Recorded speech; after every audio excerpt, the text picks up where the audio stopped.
आज 10 मार्च 2026 है और दुनिया भर में जो कुछ भी घट रहा है उसे देखकर ऐसा लगता है कि हम इतिहास के एक बहुत ही नाजुक मोड़ पर खड़े हैं। बिल्कुल सही कहा आपने। आज हमारे पास न्यूज़ आर्टिकल्स और इंटेलिजेंस रिपोर्ट्स का एक भारी भरकम स्टैक है। मतलब इसमें एपी न्यूज़, रॉयटर्स और इकोनॉमिक टाइम्स की ग्राउंड रिपोर्ट्स हैं। और इसके साथ ही CSIS जैसे टॉप थिंक टैंक्स का एनालिसिस भी है जो काफी डिटेल में है। हाँ, और ब्रिटिश हाउस ऑफ कॉमन्स की रिपोर्ट के साथ साथ अमेरिकी सरकार के कई डीक्लासिफाइड दस्तावेज भी शामिल हैं।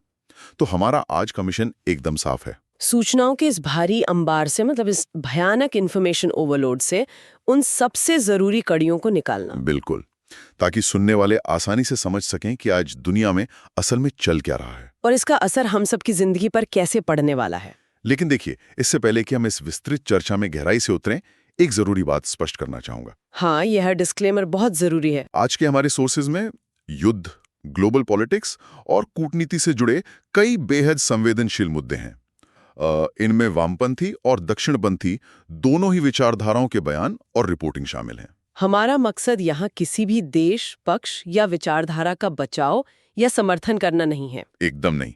हम सिर्फ और सिर्फ एक निष्पक्ष माध्यम के रूप में उन तथ्यों को सामने रख रहे हैं जो इन ओरिजिनल दस्तावेजों में दर्ज हैं। जो भी लिखा है बस उसका एक सीधा एनालिसिस है। तो चलिए इसे थोड़ा विस्तार से समझते हैं। शुरुआत करते हैं सीधे युद्ध के मैदान से, क्योंकि 28 फरवरी के बाद से मिडिल ईस्ट का पूरा नक्शा ही एक तरह से आग की लपेट में है। और जो शुरुआती हमले हुए हैं उनका स्केल बहुत बड़ा है। हाँ, लगभग 50 इजरायली फाइटर जेट्स ने तेहरान के लीडरशिप कंपाउंड के ठीक नीचे बने एक बेहद सुरक्षित सैन्य बंकर को तबाह कर दिया है, जो कि दिवंगत सुप्रीम लीडर अयतुल्ला अली खामेनेई से जुड़ा हुआ था। 50 जेट्स का एक साथ हमला कोई छोटी मोटी झड़प तो है नहीं, ये एक बहुत बड़ा मिलिट्री ऑपरेशन है। यहाँ सबसे हैरान करने वाली बात यह है कि इसका जो असर हुआ है उसने पूरे क्षेत्र को एक अनियंत्रित युद्ध में धकेल दिया है। मतलब ये अब सिर्फ दो देशों की सीमा का विवाद नहीं रह गया? बिल्कुल नहीं। अगर हम एपी न्यूज़ की रिपोर्टिंग देखें तो इसके तार पूरे मिडिल ईस्ट में फैल चुके हैं। इजराइल में 11 नागरिकों की मौत दर्ज की गई है, जबकि लेबनान में ये आंकड़ा 217 के पार जा चुका है। और वहां बड़े पैमाने पर लोगों का विस्थापन भी हो रहा है। हाँ, और इसके झटके कुवैत तक महसूस किए गए हैं। वहां एक अमेरिकी बेस पर हुए ड्रोन हमले में 6 अमेरिकी सैनिकों की जान चली गई। और सबसे खौफनाक घटना तो ईरान के मिनाब शहर से आई है, जहां एक स्कूल पर हुए हमले में 160 से ज्यादा लोगों की जान गई है। स्थिति की गंभीरता का अंदाजा इसी बात से लगाया जा सकता है कि अमेरिका खुद इस बात की जांच कर रहा है कि कहीं मिनाब का यह हमला उनके ही किसी गलत कोऑर्डिनेट या मिसफायर का नतीजा तो नहीं था। ये सच में एक बहुत ही डरावनी तस्वीर है। लेकिन पता है, जो बात मुझे इन मिलिट्री रिपोर्ट्स में सबसे ज्यादा चौंकाने वाली लगी वो ईरान की स्ट्रैटेजी है। ईरान का जो रिस्पॉन्स रहा है वो अनपेक्षित है। जब किसी देश की टॉप लीडरशिप को इतनी बुरी तरह निशाना बनाया जाता है तो आमतौर पर सेना बिखर जाती है या एक कदम पीछे हट जाती है। लेकिन यहाँ ईरान की सेना बिखरी नहीं है, बल्कि उन्होंने इसे एक मौके की तरह इस्तेमाल किया है। तो उन्होंने किया क्या है असल में? उन्होंने पूरी तरह से एक डिसेंट्रलाइज्ड यानी कि विकेंद्रीकृत युद्ध की रणनीति अपना ली है। अब उनका कोई एक सेंट्रल कमांड रूम नहीं है जहां से आदेश आ रहे हों। मतलब ईरान की रेगुलर आर्मी और उनके जितने भी प्रॉक्सी गुट हैं वे अब पूरी तरह से स्वतंत्र होकर काम कर रहे हैं। बिल्कुल, उनके पास पहले से तय किए गए टारगेट्स हैं और वे अपनी मर्जी से अपने समय पर हमले कर रहे हैं। किसी ही पारंपरिक सेना के लिए एक ऐसी सेना से लड़ना तो बहुत मुश्किल होता होगा जिसका कोई सिर ही ना हो। यही तो बात है। आप बातचीत किससे करेंगे? आप सरेंडर करने का दबाव किस पर डालेंगे? तो क्या इसका मतलब यह है कि ईरान जानबूझकर इस युद्ध को एक ऐसे जाल में बदल रहा है जहां कोई नियम काम ना करे?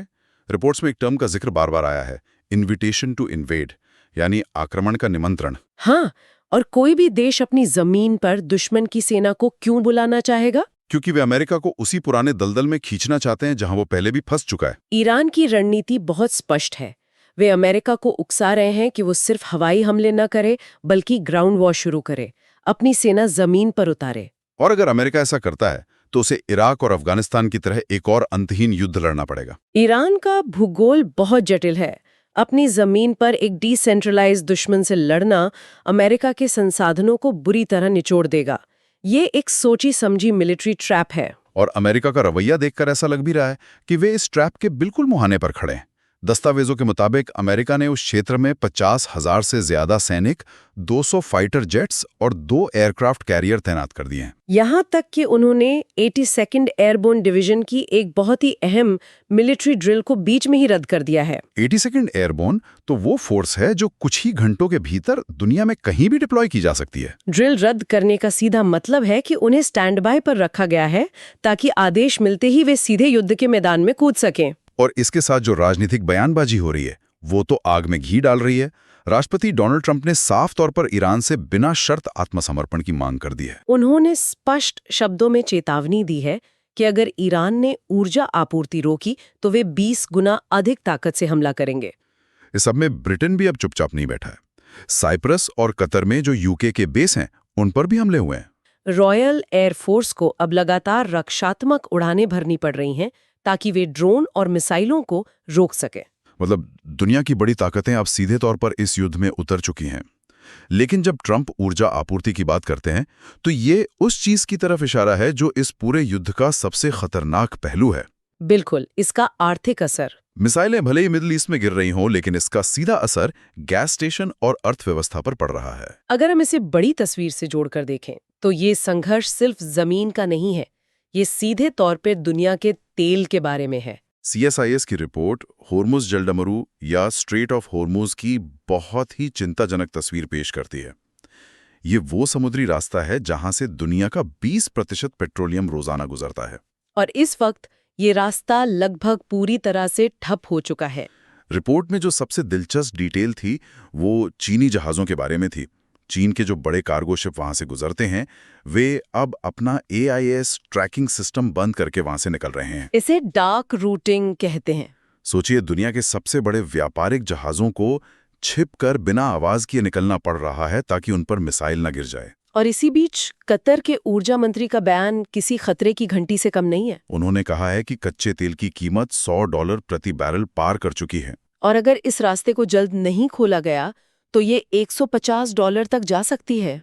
$150 प्रति बैरल का मतलब है वैश्विक अर्थव्यवस्था में एक ऐसा भूचाल आना जिसे संभालना शायद किसी सरकार के बस में ना हो। हर वो चीज जो ट्रांसपोर्ट होती है, चाहे आपका खाना हो या दवाइयाँ, सबकी कीमत आसमान छूने लगेगी। और इस पूरे आर्थिक संकट के बीच जो सबसे बड़ा शिफ्ट हुआ है वो है UAE का रुख।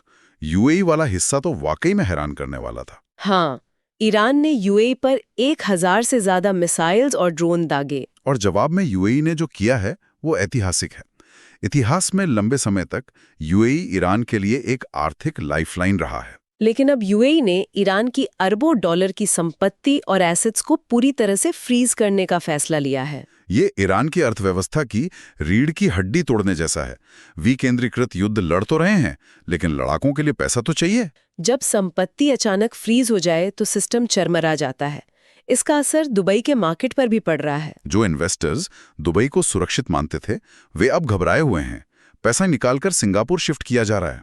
और जहां तेल की कीमतें बेकाबू हो रही हैं, अमेरिका ने अचानक भारत को रूसी तेल खरीदने के लिए 30 दिन की एक विशेष छूट दे दी है। ये छूट इसलिए है ताकि ग्लोबल मार्केट में तेल की सप्लाई एकदम से क्रैश न कर जाए। कुछ खुफिया रिपोर्ट्स में ये भी दावा किया जा रहा है कि अमेरिका सीधे तौर पर ईरान के तेल भंडारों पर कब्जा करने की योजना बना सकता है। तेल भंडारों पर कब्जा करने का मतलब होगा एक बहुत बड़ा एस्केलेशन। और यहाँ बात सच में बहुत दिलचस्प हो जाती है, क्योंकि इस पूरी बिसात पर अब रूस की एंट्री हो चुकी है।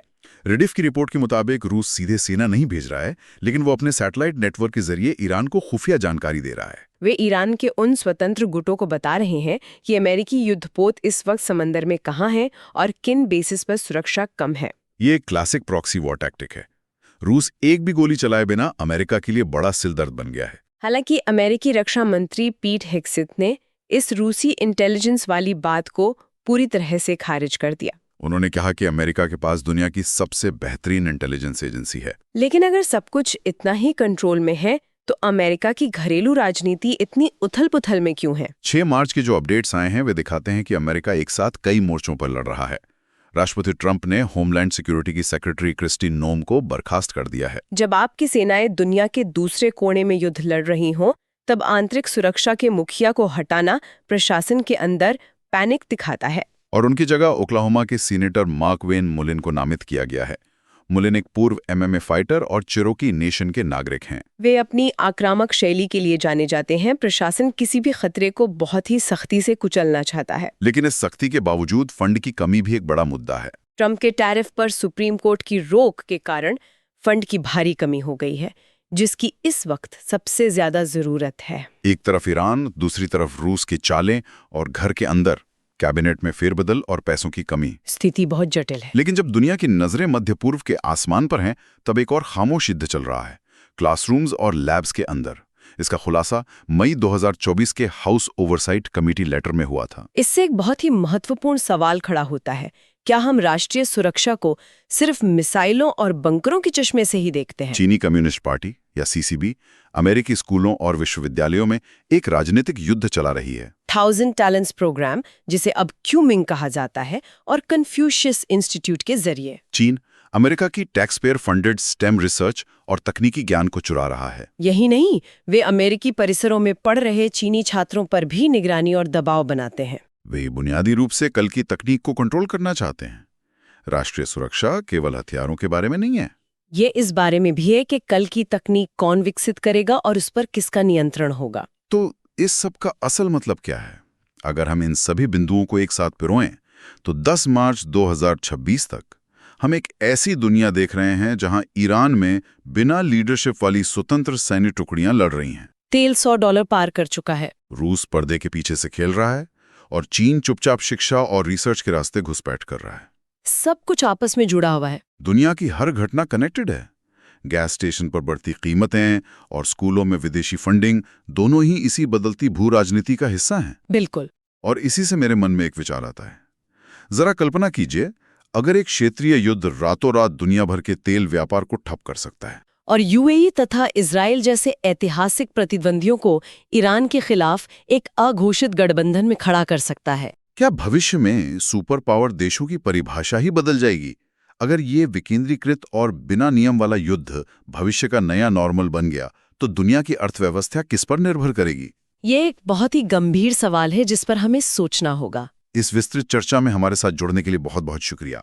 दुनिया तेजी से बदल रही है, तो सवाल पूछते रहिए और सीखते रहिए।